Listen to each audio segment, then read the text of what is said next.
Thank you. This is so great to be with you. As Tracy was telling that story, I thought the point was going to be that the Salt Lake City mayor refused the drink and I took the drink. But clearly I now have to one up 2 shots, right?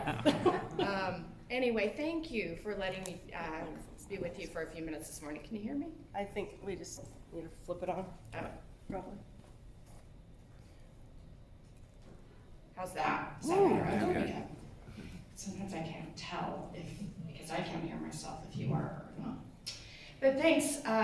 First of all, I think it's amazing what you're doing to be here today, to share stories, to connect. The work that you're doing in the community is essential, I think, to continue the progress that we all want to see made for fairness, equality, expansion of business, community, doing away with discrimination that we all know happens in many, many different sectors.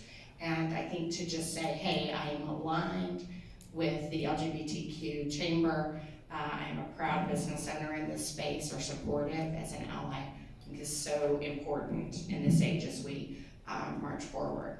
So thank you. I want to talk a little about, before I get into some of the things we're doing in Salt Lake County, which I do think are relevant, real, and matter as well. I want to talk about my own journey in the political space on this issue, because I always felt like the youngest woman in politics. I was the first woman elected to the county council, and now I don't anymore feel like the youngest woman in politics, which is amazing to be at this point in my career, certainly. But I started in 2004, and we've come a long way, right? Marriage equality, a better conversation, the state finally stepping up in some way, though we certainly have work to do there, of course, through our legislature, continuing to educate our governor and others. But when I arrived at Salt Lake County, I'm going to kind of tell a little more personal side of this story.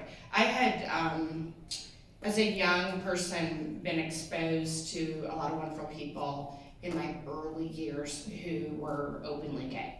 Among them, a couple of people who are well known in the community, Johan Jacobs and his, I don't know if they're married now, husband or partner, David. Assume they're married by now. But Johan and David, I worked at the Sundance Institute, were role models for me as a very young woman in Utah.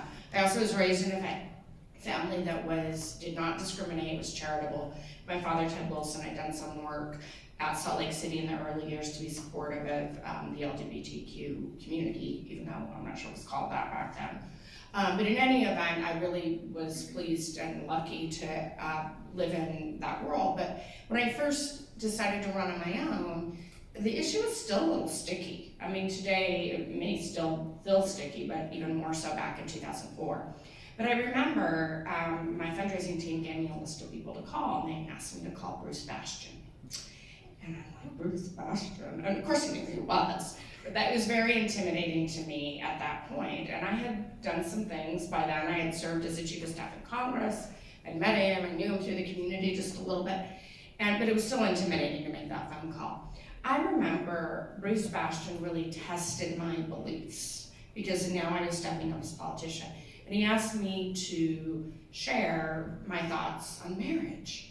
And at that point, like, the idea of a civil union was out there. Some Democrats, I had worked at the federal level, were supporting that. Few were maybe going as far as saying marriage equality. And Bruce and I had this very enlightening conversation, and I was still working through, like, yes, of course, I support fairness. What did marriage fairness mean to me? And I go back to that point to say that as I hung up with Bruce, I went and really explored in my own mind, what is fairness? And I think at that moment I moved to this place of, I've been a pragmatist in politics. I'm a Democrat in Utah. I have been a Democrat who's actually now won at the worst moment in time, right? My dad's era, we had Cal Rampton, we had Scott Matheson. He made a big run for governor and didn't quite get there in 1988, but we had a lot of Democrats. So I was at, like, the low point and have been in my career. It's coming back, by the way. I think my kids, the next generation, we're gonna see even more political balance in this state. But even so here I am. I'm now elected in this space. How do I handle this? 4 Ds, 5 Rs on the Salt Lake County Council. And I thought, you know what, if Bruce Bastian, in the end, when I didn't give him 100% satisfactory answer, still sent me $7,000, I should respect that, and I should live my values. So I had, having worked in DC, worked on health benefits. And I realized that though my predecessors from the commission days, Randy Horiuchi and Jim Bradley, had moved to housing non-discrimination, we still weren't allowing health benefits for partners at Salt Lake County. So that was my first initiative. So the first time I introduced it, it seemed so common sense. It's not as if I was asking Sherry Swenson, our clerk, to bring in mayors from around the area to marry people in our lobby, for goodness sakes. It was health benefits. And I figured, look at these reasonable Republicans over here. And of course, I've got my Ds on this side. There's 5 of them and there's 4 of us, but one of them has got to understand the value of fairness in the health benefit space, right?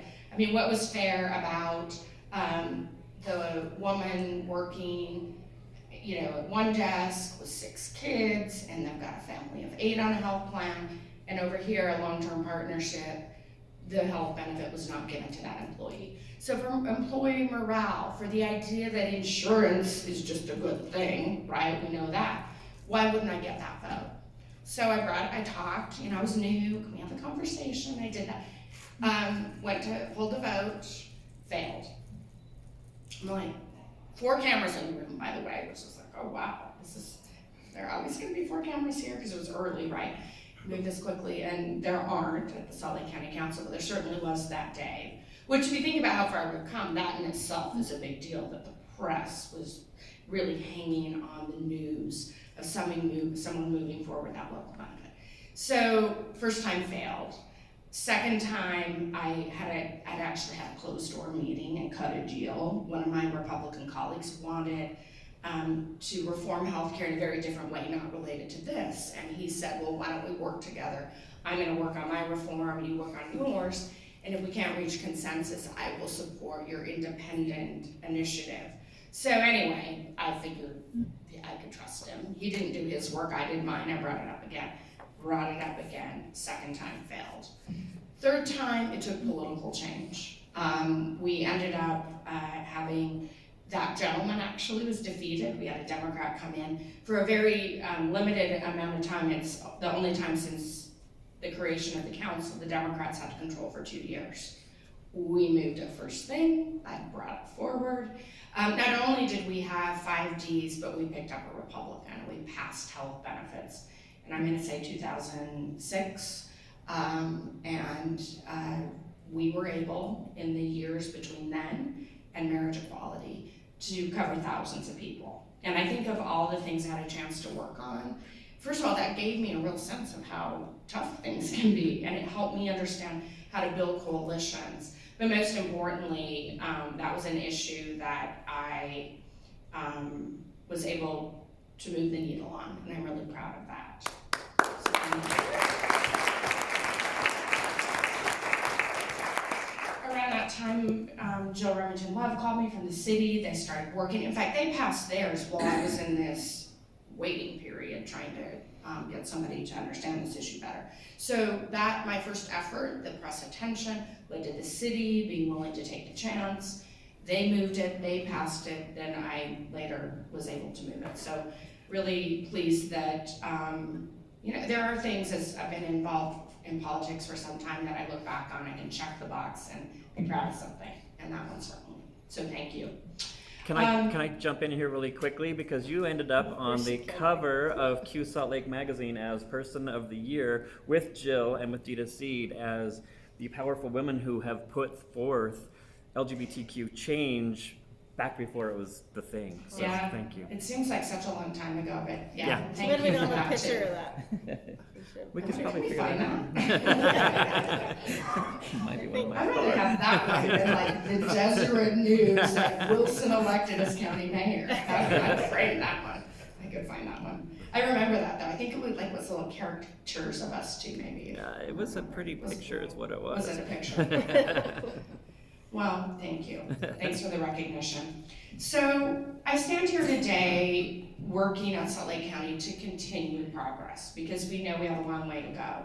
And I'll tell you, but long before I had a direct influence on the health department, we were making a difference there. I mean, I did as a council member, I was there for 10 years, but our county health department is very connected to the LGBTQ plus. If I don't get it right, come correct me, because I try.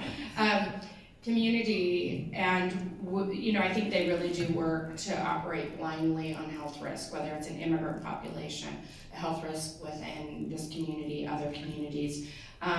We're looking to add gender-neutral restaurant rooms at our facilities. That's another thing we're doing outside of the health department at Salt Lake County. And then we have an Office of Diversity Inclusion. And inclusion doesn't mean people, of color. It means people in our broader community. And I think as we look to continue change at the legislative level, one thing I always remind people, I wish that we regulated, we don't. Back in the day that the Salt Lake County had more unincorporated area, we would act as a city, and we had more impact and more ability as a city to influence policy for our own city, the unincorporated area. But that model has changed, and we only have a few thousand people under the municipal jurisdiction of Salt Lake County. So we have to be connectors, we have to be leaders, we have to be communicators.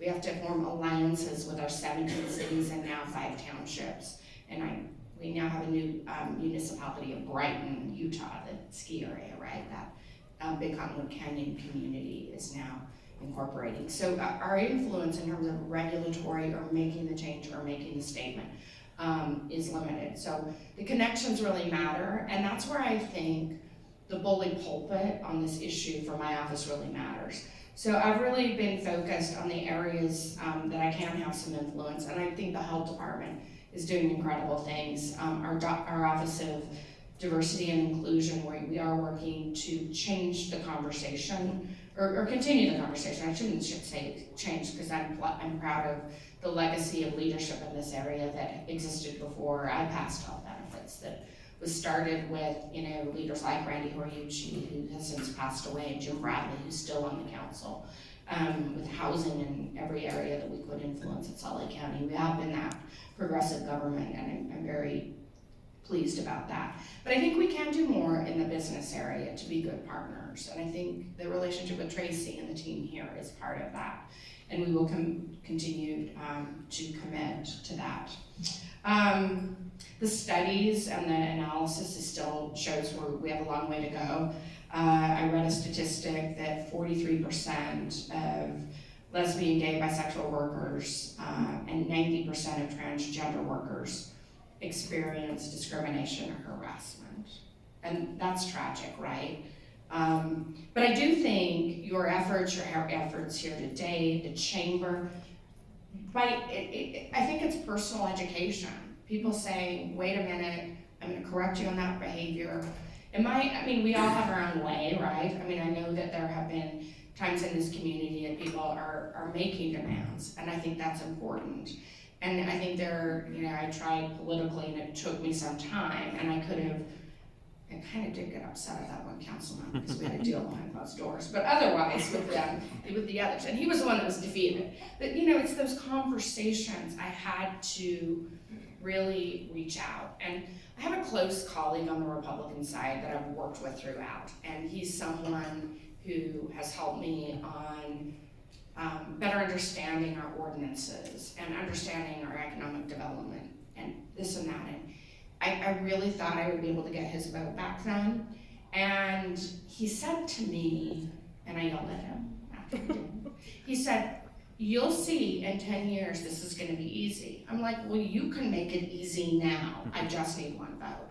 Well, that particular person I maintained a friendship with, and Arlen Bradshaw, who is openly gay and has always been in his political life.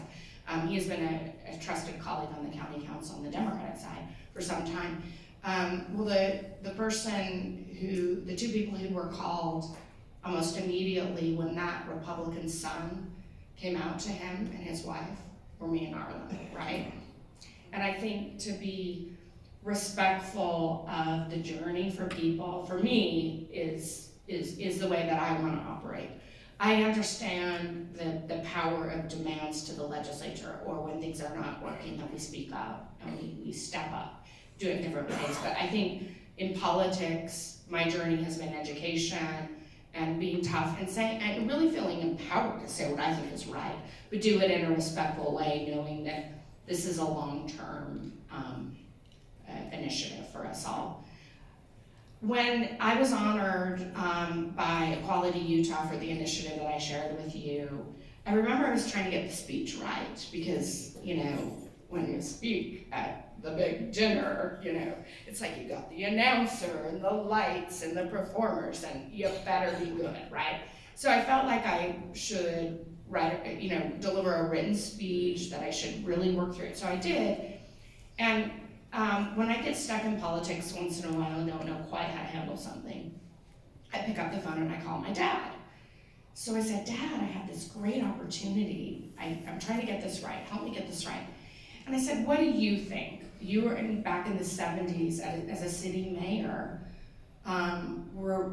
He literally told the cops to stop being aggressive at the bars back in the day. I mean, there was a commission form in Salt Lake City before he was elected. When he was first elected mayor, the 70s was a commission form, and he was the lead commissioner as mayor. You know, look at where we are now in Salt Lake City, but it was a very different day, and he as mayor was like, I expect this police force to treat every one of our residents with dignity, and he took action. Because it really was, you know, for those who were old enough to remember those years, it was a tough time, right? So anyway, I have relied on him for many ways, but he said something to me that I've never forgotten. He said, movements never fail. They may be, like the civil rights movement was his perspective, and his perspective seeing change even, this was 10 years ago that I had this conversation with my dad. He was seeing change, it was before marriage equality. And he said, movements never fail. They may be clunky, it may be 2 steps forward, 1 step backward, but movements won't fail. And this movement will not fail. So when we feel, as you go out and you're trying to get that business license in whatever city is not as progressive as my county, where I don't regulate, or Salt Lake City, who does and is gonna be respectful and treat everyone fairly. When you see that, the clunkiness of that or the difficulty in that, know that, you know, 2 steps forward, 1 step backward, and this movement will not fail. And every one of you is a part of that.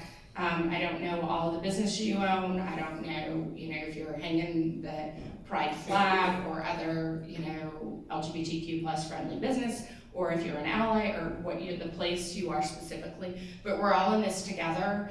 I'm your ally at Salt Lake County. If you see things that you feel I can do, call me, reach out to me, let me know, and I'll tell you if that's our jurisdiction. If it's not something I have direct, I'm back again to advocacy, support, and connections, because I think that's really what a good mayor does, especially one who can't regulate. Are you guys picking up that I'm kind of annoyed that I can't regulate? It's not just in this area, it's like air quality, I want to regulate air quality, I want to make that business, like, you know, stop polluting. Yeah. Yeah, right? And there are, again, we can control our fleet at Salt Lake County. When it comes to advocacy in this area, we can make good policy change through the health department. We can do it in our diversity and inclusion. We can do it in our business licenses and our policies. So sometimes we, as a big government, miss something. So feel free to better educate us. I'm accessible to this community especially. I've never forgotten what Bruce Sebastian said to me when he challenged me, and the fact that even when I, again, didn't give him the perfect answer, it was like, well, I don't know, we gotta do things in a way, again, 2 steps forward, 1 back, should we go marry? It was a real debate back then, that I had it with him on the phone, that I've never forgotten about what is the right next step. Do we go as advocates,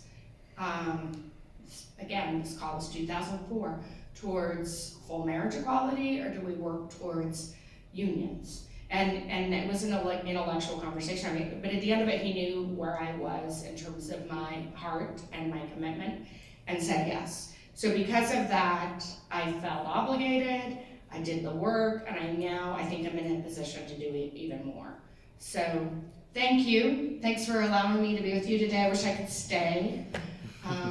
This might be more interesting than some of the other budget-related things. We're getting ready to introduce a 2020 budget, and forgive me if things are coming your way that give you a little bit more of a tax increase. Sorry. Hopefully you like me. We're just off subject a little. And help me be advocates on this point, Salt Lake County and cities cannot collect